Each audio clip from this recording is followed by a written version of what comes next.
Hello students, this is Ramesh Chand Verma.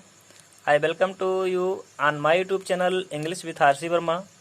तो प्यारे students, पिछली वीडियो में मैं आप लोगों के लिए 12th क्लास का फर्स्ट चैप्टर एक गर्ल विथ ए बास्केट का संक्षिप्त विवरण या संक्षिप्त सारांश कह रहे हैं, मैं आप लोगों को दे चुका हूं। उसका वीडियो आप लोग देखे होंगे, उसको समझे होंगे। तो आज हम लोग उसी से संबंधित इस चैप्टर के बारे में जो आपका पैसेज एक्सप्लेन करने के लिए आता है उसको हम पढ़ेंगे और समझेंगे। तो आप लोग अपने साथ अपना पेन और कॉपी को रख लीजिए। मैं आप लोगों के पैसेज की तरफ अभी चलता हूं। थोड़ा सा आप इस लेसन के राइटर के बारे में जान लीजिए। राइटर कौन है? William C Douglas. राइटर कौन है आपके लेसन का? William C Douglas. इन्होंने क्या लिखा? A girl with a basket, एक लड़की विथ मतलब के साथ, है बास्केट मतलब टोकरी, टोकरी के साथ एक लड़की। ये भारत का जब उन्होंने दौरा किया तब इस लेसन को उन्होंने लिखा। तो विलियम सी डगलस थे कौन? विलियम सी डगलस अमेरिका के सुप्रीम कोर्ट के एक वकील थे। ये 1950 में भारत के दौरे पर आए और यात्रा के दौरान इन्होंने ट्रेन से भारत के विभिन्न कोनों का दर्शन किया। विभिन्न स्टेशनों पर ये उतरते थे और लोगों से बातचीत करते थे। जब ये लोगों से बातचीत करते थे तो इनको भारत की स्थिति और दशा के बारे में सुन करके बहुत ही प्रसन्नता महसूस होती थी। लोग इनका सम्मान करते थे और विभिन्न तरह के इनको ज्ञान देते थे संसार के बारे में और तमाम भौगोलिक स्थितियों के बारे में। ये लोगों से पूछते थे, लोग इनको बताते थे और लोगों का व्यवहार जब ये देखते थे, चाहे वो सरकारी दृष्टिकोण से हो चाहे गांव के लोग हों, सभी लोगों से बहुत ही हताहत हुए। और इसी वजह से लेखक को भारत के लोगों से लगाव बढ़ गया और वह भारत से प्रेम करने लगा। अब जब उसकी यात्रा समाप्त हो गई तो लास्ट में वो जवाहरलाल नेहरू, उसमें भारत के प्रधानमंत्री थे, उनके पास गए और अपनी पूरी स्टोरी उनको बताया और कहने लगे कि मैं भारत के लोगों से बात किया, मुझको बहुत अच्छा लगा। यहाँ के लोग बहुत शिष्टाचार लोग हैं, बहुत नैतिकता वाले हैं। तो मैं इन लोगों से बात किया, मुझे बहुत अच्छा लगा, जिससे मुझे भारत के लोगों से प्रेम हो गया। तो प्यारे स्टूडेंट्स, अब हम चलते हैं अपने पैसेज की तरफ। पैसेज में आपके राइटर क्या बता रहे हैं, आइए हम चलते हैं इसकी तरफ, देखते हैं कैसे इसको अपने शब्दों को ये व्यक्त कर रहे हैं, अपने बातों को ये व्यक्त कर रहे हैं। देखिएगा, आपका पहला पैसेज है। I had left new Delhi for the Himalayas. I had left, मैं छोड़ चुका था, न्यू दिल्ली, नई दिल्ली को, फॉर द हिमालयाज, यात्रा के दौरान। जब इनकी यात्रा शुरू हुई तो कहाँ के कह रहे हैं? मैं नई दिल्ली को हिमालय के लिए छोड़ चुका था। I was going as far as Bareilly by train. I was going, मैं जा रहा था, एज फार एज मतलब यहाँ तक कि, बरेली, बरेली जा रहा था। कैसे? बाई ट्रेन, रेलगाड़ी के द्वारा। मैं रेलगाड़ी के द्वारा बरेली जा रहा था। एंड देन, और फिर, बाई कार टू रानीखेत, और फिर कार से रानीखेत गया। एन ओल्ड ब्रिटिश आर्मी, एक पुरानी ब्रिटिश फौज, हिल स्टेशन, पहाड़ी पर स्थित थी, लोकेट मतलब स्थित थी, on a 6000 foot ridge, 6000 foot की ऊंची पर्वत श्रृंखला पर। क्या थी? फिर से देखिएगा। I had left new Delhi for the Himalayas, मैं नई दिल्ली को हिमालय के लिए छोड़ चुका था। I was going as far as Bareilly, यहाँ तक कि मैं बरेली रेलगाड़ी से जा रहा था, गया। And then by car to Ranikhet, और फिर कार से रानीखेत तक गया। An old British army hill station located on a 1000 foot ridge, एक प्राचीन ब्रिटिश फौज की छावनी 6000 फुट की ऊंची पर्वत श्रृंखला पर स्थित थी। लोकेटेड मतलब स्थित या स्थापित थी। Opposite a 120 mile stretch of snow capped Himalayas, opposite उसके विरोध में, उल्टा अर्थात उसके ठीक सामने 120 मील की दूरी में फैली हुई बर्फ से ढकी हुई हिमालय की पर्वत श्रृंखलाएं थीं। हिमालय की छोटी छोटी पर्वत श्रृंखलाएं जो बर्फ से ढकी हुई थीं, वो 120 मील की दूरी में फैली हुई थीं। कहाँ पर थी वो? जो प्राचीन ब्रिटिश फौज की छावनी थी, वो 6000 फुट की ऊंची पर्वत श्रृंखला पर स्थित थी। उसी के ठीक सामने बर्फ से ढकी हुई हिमालय की पर्वत श्रृंखलाएं 120 मील की दूरी में फैली हुई थी। आगे देखिए, द ट्रेन वाज स्लो, रेलगाड़ी धीमी थी। जिससे लेखक यात्रा कर रहा था वो गाड़ी धीमी थी। And it stopped at all the way stations, और इट स्टॉप्ड यह रुकती थी, एट पर, ऑल द वे स्टेशंस रास्ते के सभी स्टेशनों पर, और यह रास्ते के सभी स्टेशनों पर रुकती थी। एट एवरी स्टॉप प्रत्येक स्टॉप पर। I swung open the door of my compartment, मैं स्वंग मतलब तेजी से या झटके से, ओपन मतलब खोल देता था, द डोर दरवाजे को, ऑफ माई कंपार्टमेंट अपने डिब्बे के, मैं अपने डिब्बे के दरवाजे को झटके से खोल देता था। एंड वॉक्ड द प्लेटफॉर्म, और वॉक्ड टहलता था, द प्लेटफॉर्म पर, और प्लेटफॉर्म पर टहलता था। स्टूडेंट्स, ये पैसेज आपको समझ में आ गया होगा। एक बार फिर से रिवाइज कर लेते हैं फास्ट में। I had left new Delhi for the Himalayas, मैं नई दिल्ली को हिमालय के लिए छोड़ चुका था। I was going as far as Bareilly by train, मैं रेलगाड़ी से बरेली जा रहा था। And then by car to Ranikhet, और फिर कार से रानीखेत तक गया। An old British army hill station, एक प्राचीन ब्रिटिश फौज की छावनी, लोकेटेड स्थापित थी, स्थित थी, मौजूद थी, on a 6000 foot ridge 6000 foot की ऊंची पर्वत श्रृंखला पर। अपोजिट ये 100 मील stretch of snow capped Himalayas, ठीक उसके सामने 120 मील की दूरी में फैली हुई बर्फ से ढकी हुई हिमालय की पर्वत श्रृंखला थी। द ट्रेन वाज स्लो, रेलगाड़ी धीमी थी। And it stopped at all the way stations, और रास्ते के सभी स्टेशनों पर यह रुकती थी। एट एवरी स्टॉप प्रत्येक स्टॉप पर। I swung open the door of my compartment, मैं अपने डिब्बे के दरवाजे को तेजी से खोल देता था। एंड वॉक्ड द प्लेटफॉर्म, और प्लेटफॉर्म पर टहलता था, घूमता था। नेक्स्ट पैसेज देखेंगे।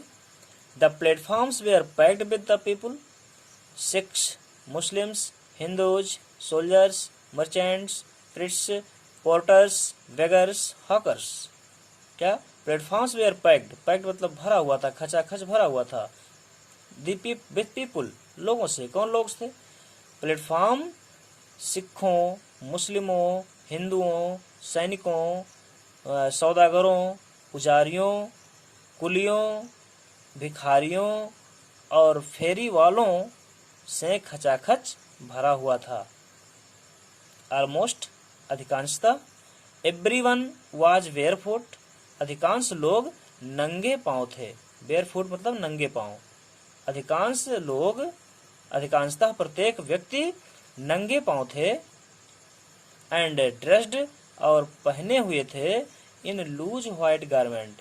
लूज मतलब ढीला, व्हाइट सफेद, गारमेंट्स वस्त्रों को, ढीले सफेद वस्त्रों को पहने हुए थे। क्यों? क्योंकि गर्मी का मौसम था। मई के महीने में लेखक विलियम सी डगलस भारत की यात्रा कर रहा था, तो उस समय लोग सफेद ढीले वस्त्र पहने हुए थे, क्योंकि गर्मी के मौसम में लोग सफेद वस्त्र को पहनना अधिक पसंद करते हैं। देखिएगा, almost everyone was barefoot and dressed in loose white garments, अधिकांशतः प्रत्येक व्यक्ति नंगे पांव था और ढीले सफेद वस्त्रों को पहने हुए थे। I would ask at least 3 people before, I would ask मैं पूछा हूँ, एटलीस्ट मतलब कम से कम 3 पीपुल 3 लोगों से, बिफोर मतलब पहले, मैं इसके पहले कम से कम 3 लोगों से पूछा था। I could find one, I could find मैं पा सका, वन एक व्यक्ति को, मैं एक व्यक्ति को पा सका, हु स्पोक इंग्लिश जो अंग्रेजी बोल सकता था। We would talk world affairs, we would talk हम बात किए, वर्ल्ड अफेयर संसार के मामलों पर, अफेयर्स मतलब मामले, हम लोग संसार के मामलों पर बात किए। एंड एवरी मेजर टॉपिक, और एवरी प्रत्येक, मेजर महत्वपूर्ण या मुख्य, टॉपिक मतलब बिंदु, और प्रत्येक मुख्य बिंदुओं पर बात किए। The news of the day produced, news मतलब समाचार, ऑफ द डे मतलब उस दिन के, प्रोड्यूस मतलब निकले हुए, दिन के ताजा समाचारों पर बात किए। इन दिस वे मतलब इस प्रकार से। I was trying to get a feel of the pulse of the nation, I was trying मैं प्रयास कर रहा था, to get a feel of the pulse भावनाओं को जानने का, पाने का, ऑफ द नेशन मतलब राष्ट्र के, मैं राष्ट्र के लोगों की भावनाओं को जानने का प्रयास कर रहा था। चेकिंग जांच रहा था, ओपिनियन विचारों को, अगेंस्ट के खिलाफ, ऑफिशियल एटीट्यूड्स कार्यालयी दृष्टिकोण से, एंड रिपोर्ट्स सूचनाओं के दृष्टिकोण से, मैं आप कार्यालयी दृष्टिकोण से और सूचनाओं के दृष्टिकोण से उनकी भावनाओं को जांच रहा था। चाहे वो कार्यालय में लोग हों, सरकारी पदों पर कार्यरत हों, चाहे गांव के लोग हों, सभी की भावनाओं को मैं जांच रहा था कि यहाँ के राष्ट्र जो यहाँ ये जो राष्ट्र है, यहाँ के लोगों की भावना कैसी है, वो लेखक जांच रहा था। फिर से एक बार देख लीजिएगा। The platforms were packed with people, Sikhs Muslims, Hindus, soldiers, merchant, priests, porters, beggars, hawkers. Platform सिखों, मुस्लिमों, हिंदुओं, सैनिकों, सौदागरों, पुजारियों, पोर्टर्स, कुलियों, भिखारियों और फेरी वालों से खचाखच भरा हुआ था। ऑलमोस्ट एवरीवन वाज बेयरफुट, अधिकांशतः प्रत्येक व्यक्ति नंगे पांव था, अधिकांशतः प्रत्येक व्यक्ति नंगे पांव थे। And dressed in loose white garment, और सफेद और ढीले सफेद वस्त्रों को पहने हुए थे। I would ask at least 3 people before, इसके पहले मैं कम से कम 3 लोगों से बात किया था। आई कुड फाइंड वन, मैं एक व्यक्ति को पा सका, हु स्पोक इंग्लिश जो अंग्रेजी बोल सकता था। We would talk world affairs, हम लोग संसार के मामलों पर बात किए। एंड एवरी मेजर टॉपिक, और प्रत्येक मुख्य बिंदुओं पर किए। The news of the day produced, उस दिन के ताज़ा समाचारों पर बात किए। इन दिस वे, इस प्रकार से। I was trying to get a feel of the pulse of the nation, मैं राष्ट्र के लोगों की भावनाओं को जानने का प्रयास कर रहा था। चेकिंग जांच रहा था, ओपिनियन भावनाओं को, विचारों को। अगेंस्ट ऑफिशियल एटीट्यूड्स सरकारी दृष्टिकोण से, मतलब कार्यालयी दृष्टिकोण से। एंड रिपोर्ट सूचनाओं के दृष्टिकोण से। आगे देखिएगा students. The route lay through one of the richest of India's agricultural areas, the route रास्ता, ले पड़ा हुआ था, थ्रू मतलब से होकर, one of the richest, one मतलब एक, ऑफ द रिचेस्ट मतलब सबसे समृद्धशाली, ऑफ इंडियाज मतलब भारत के, एग्रीकल्चरल कृषि प्रधान, एरियाज मतलब क्षेत्र। रास्ता भारत के, रास्ता भारत के सबसे समृद्धशाली कृषि प्रधान क्षेत्र से होकर जा रहा था। दिस वाज द प्लेन, यह वाज मतलब था, प्लेन मतलब समतल मैदान, कहाँ का, of the upper Ganga river, upper मतलब ऊपर का, ऊपर का मतलब उत्तर का, गंगा रिवर मतलब गंगा नदी के, यह गंगा नदी के उत्तर का समतल मैदान था। 1000 फीट एबव सी लेवल, 1000 फीट, फुट की ऊंचाई, एबव मतलब ऊपर, सी लेवल मतलब समुद्र तल से, समुद्र तल से 1000 फीट की ऊंचाई पर था। कौन, जो गंगा नदी के उत्तर का मैदान था, उस समुद्र तल से लगभग 1000 फीट की ऊंचाई पर था। बट ट्रॉपिकल, लेकिन उष्णकटिबंधीय था, उष्णकटिबंधीय मतलब वहाँ पर गर्मी थी, गर्म था वहाँ का जलवायु। The Ganga was brown silt, Ganga was थी, ब्राउन सिल्ट मतलब भूरी मिट्टी, सिल्ट मतलब रेत, ब्राउन मतलब भूरी, गंगा भूरी गंगा, भूरी Ganga, Solan with flood waters, Solan मतलब उभरी हुई फूली हुई, विथ फ्लड वाटर्स, फ्लड मतलब बाढ़, वाटर मतलब पानी, बाढ़ के पानियों से, भूरी गंगा बाढ़ के पानियों से उभरी हुई थी, उफान पर थी। इट्स ओवरफ्लो, इसका उफान, ओवरफ्लो मतलब उफान, उफना कर बहना, इसका उफान इनंडेटिंग ढकी हुई थी, इसका उफान ढके हुए था, thousands of acres of rice, thousand मतलब हजारों, ऑफ एकर्स मतलब एकड़, ऑफ राइस मतलब चावल के खेतों को, धान के खेतों को।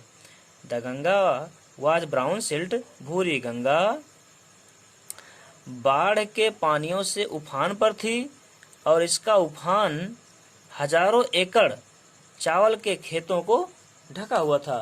यार स्टूडेंट्स, अब हम नेक्स्ट पैसेज पर चलते हैं, नेक्स्ट पेज की तरफ देखिएगा।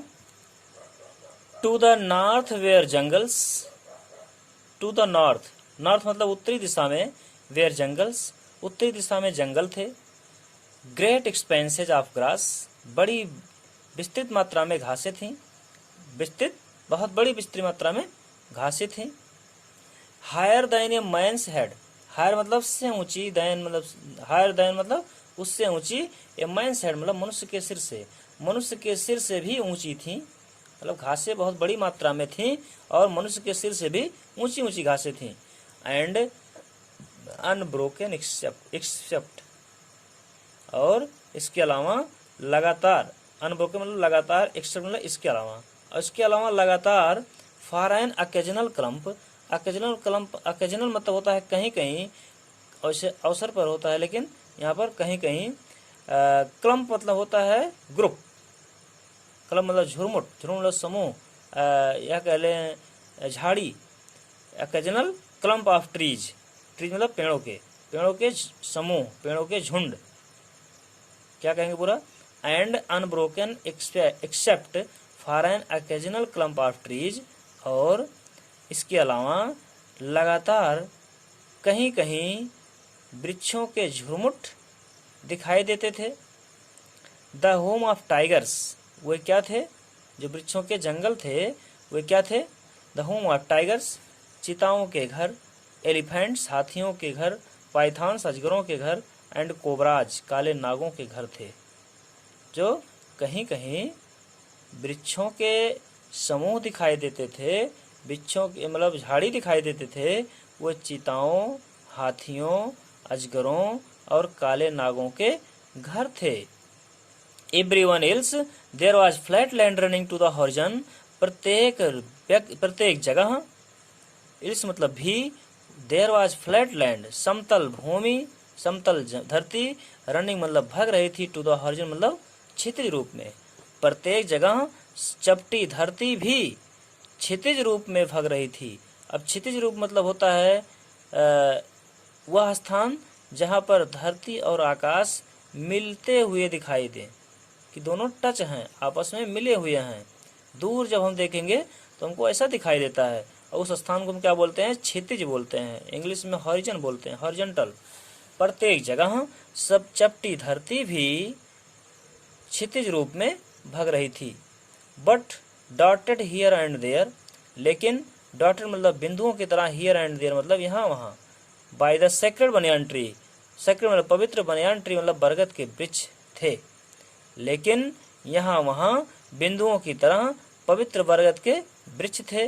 और अथवा बाय रोज ऑफ पाकर ट्रीज, बाय रोज मतलब पंक्तियों में, ऑफ पाकर ट्रीज मतलब पाकड़ के वृक्ष थे, और अथवा पंक्तियों में पाकड़ के वृक्ष भी थे।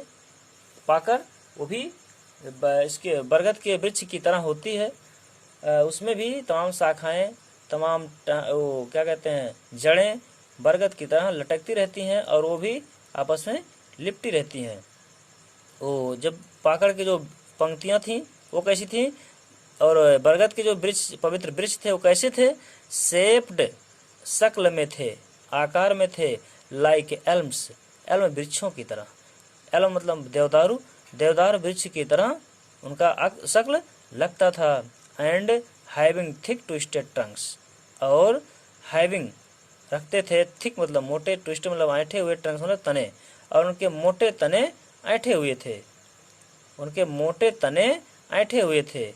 हॉट हमिड एयर, गर्म नम हवा, वाज मूविंग बह रही थी, in from the south west, from मतलब से, द साउथ वेस्ट मतलब दक्षिणी पश्चिमी। गर्म नम हवा दक्षिणी पश्चिमी दिशा से बह रही थी। मंकीज, जो बंदर थे, सम ऑफ देम मदर्स, उनमें से कुछ माँ बंदरियाँ, उनमें से कुछ बंदरियाँ, with babies clinging to them, अपने बच्चों के साथ उन्हें विथ बेबीज मतलब बच्चों के साथ, क्लिंगिंग मतलब चिपकाए हुई थी, बच्चों को चिपकाए हुई थी, टू मैंने उन्हें, उन बच्चों को अपने साथ चिपकाए हुई थी। एंड राइडिंग अंडरनीथ, राइडिंग मतलब सवारी किए हुए थे, अंडरनीथ मतलब नीचे, मतलब अपने पेट में नीचे उनको सवारी कराई हुई थी। स्वंग ऑफ, से कूद पड़े, ट्रीज पेड़ों से, एट द स्टेशनों पर पेड़ों से कूद पड़े। क्यों? लुकिंग फॉर फूड, भोजन की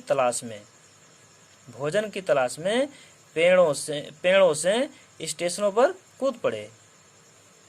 द विलेजेज बी पास्ड, जिन गांवों से हम गुजरे। Had walls made of mud, उनकी जो दीवारें थीं कीचड़ से, मिट्टी से बनी हुई थीं। मिक्सड मतलब मिली हुई, विथ वाटर पानी, एंड काउ डंग, गाय के गोबर, जो पानी और गाय के गोबर के मिश्रण से पुती हुई थी। Their peaked roofs were thatched, उनके नुकीले छत छाए हुए थे, जो छप्पर के छत थे वो नुकीले थे। बंडल्स ऑफ ग्रास, बंडल मतलब गट्ठर, ऑफ ग्रास मतलब घास के गट्ठर, टाइड बंधे हुए थे, टू बम्बू पोल्स, बांस के बल्लियों से, घास के गट्ठर बांस के बल्लियों से बंधे हुए थे। स्ट्रेच्ड अक्रॉस द राफ्टर्स, जो फैली हुई थी, अक्रॉस मतलब आर पार, द राफ्टर मतलब बांस बल्लियाँ, जो बांस बल्लियाँ आर पार फैली हुई थीं। दैट डे, उन दिनों, द पंपकिन वाइन्स, कद्दू की लताएं, दैट ग्रू, जो उगी हुई थी, उन दिनों जो कद्दू की लताएं उन दिनों उगी हुई थीं, ओवर देम, उनके ऊपर, किनके ऊपर? दीवारों के ऊपर, छप्परों के ऊपर। वेयर इन ब्लूम, ब्लूम मतलब फूलों से लदी हुई, वो फूलों से लदी हुई थीं। ट्रेलिंग मतलब लटक रही थीं। स्टिक्स मतलब धारियों में, ऑफ येलो मतलब पीले, ओवर ड्राइव वॉल्स, ड्राइव मतलब भद्दे, वॉल्स मतलब दीवारों पर। कैसे देखिएगा? That day the pumpkin vines, उन दिनों कद्दू की लताएं, दैट ग्रू जो उगी हुई थी, ओवर देम उनके ऊपर, वेयर इन ब्लूम फूलों से लदी हुई थी, trailing streaks of yellow over drive walls, भद्दे दीवालों के ऊपर पीले धारियों में वो लटक रही थी। प्यारे स्टूडेंट्स, वीडियो आपको कैसी लगी? अगर वीडियो आपको अच्छी लगी हो तो इसको लाइक और शेयर जरूर करिएगा। अगर आप मेरे चैनल पर नए हैं तो इसको अभी सब्सक्राइब कर लीजिए। मैं आपको जल्द ही नेक्स्ट पैसेज के साथ उपस्थित होऊंगा और आपका हर तरह से मैं मदद करता रहूँगा। धन्यवाद।